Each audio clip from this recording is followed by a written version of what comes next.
మంది రోడ్లు పనులు మొదలు పెట్టాలి. పట్టకంబ నుంచి బోనూరు చాలా మంది రోడ్లు పనులు మొదలు పెట్టాలి.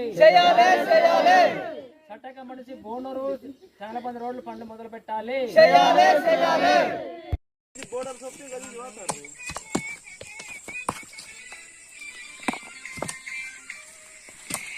గంగవరం నుంచి తంగిలబంద వరకు రోడ్డు సొంతగా చేస్తున్నారు. వర్షంతో కొట్టుకుపోయిన వల్ల మా గ్రామస్తులందరూ కలిసి కట్టడగా చేస్తున్నారు. చూడండి ఒక్కసారి.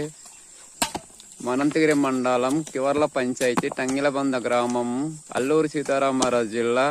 కావున ఈ రోడ్డు శుభ్రం కొట్టుకుపోయిన వల్ల, ఎందుకంటే కాలువట్లు తీయట్లేదు, అలాగే కాలువట్లు కట్టట్లేదు. రోడ్డు పూర్తి అన్ని చేస్తామని చెప్తున్నారు వీళ్ళు. 5 సంవత్సరాల రోడ్డు ఇది, కనీసం ఇది వరకు రోడ్డు వేయట్లేదు.